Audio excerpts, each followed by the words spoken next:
कॉलोसकारांक पावलुचें पत्र आवेसवड 2. कॉलोसकारांच्या भावार्था पासत पावलुची काळजी.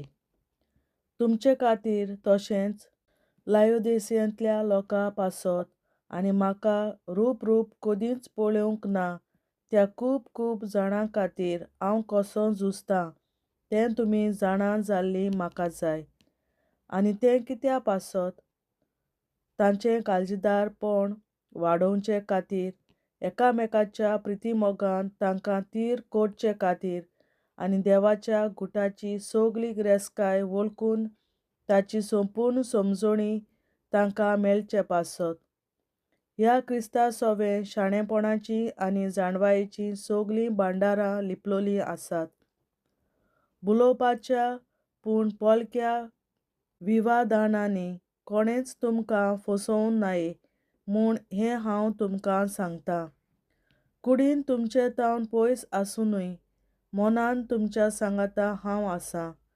तुमची शिश्ट पळयोवन आनी क्रिस्ताचेर तुमचो भावार्थ कितलो घोट आसा तो वळखून म्हाका आनंद भोगता.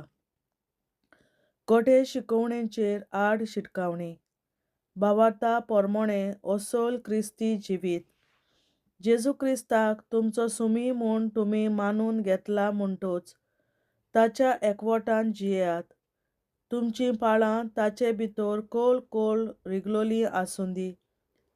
तुमचें जिवीत ताचेर बांदून हाडात आनी तुमकां शिकयलां तशें तुमच्या भावार्थाक अदीक घोट जायात आनी दिनवासनेन बरोवन येवंदी तुमचीं काळजां. मनशाच्या पोलक्या शाणेपणान तुमकां फसोवन कोणेंच तुमकां आपल्या ताब्यांत करिना जावंक चतूर रावात. असलें शाणेपण मनशां तावन तुमकां पावलोल्या शिकवण्यांची वाट दाखयता जायत व तें तुमकां श्रिश्टी चलयतात त्या अधिकाऱ्यांच्या नेमांच्या मार्गार घालतात जायत, पूण तें क्रिस्ताची जाणवाय न्हय. कित्याक ताच्या मनशासैबांत देवपणाची सगळी परिपुर्णताय आसा आनी ताचे सवें तुमी परिपुर्णतायेक पावल्यात. हें मनांत दवरात. सगळ्या अधिकाऱ्यांचें आनी अधिपतीचें तोच मस्तक. ताचेच सवें तुमची सुनोत केल्या. ही सुनोत मनशाच्या हातान केल्ली न्हय. क्रिस्तान स्थापलोले हे सुनोतीन तुमचें पातकी सैम सारकेंच काडून उडयलां.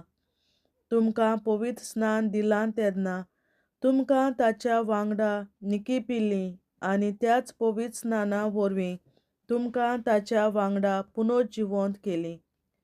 कित्याक ताका मेल्ल्यांतलो पुनर्जिवंत केलो त्या देवाचे पदवेचेर तुमी भावार्थ दवरलो.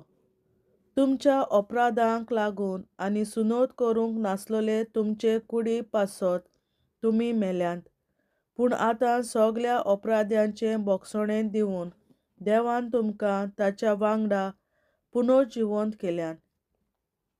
सुमृतीच्या कायद्या नेमां पासत आमचेर आड आसलें तें रिणाचें लेखपत्र ताणें काडून उडयलें आनी तें कुडसार लावन ताचो नास केलो.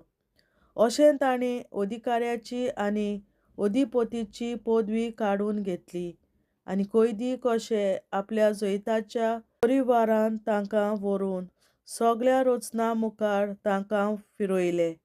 खोटे काल्तिकाये आड शिटकावणी. तुमच्या खाणापिणां विशीं तशेंच उत्सवाचे, पुनवाचे आनी जनवाराचे बाबतींत कोणेंच तुमकां नेम कायदे घालचे न्हय.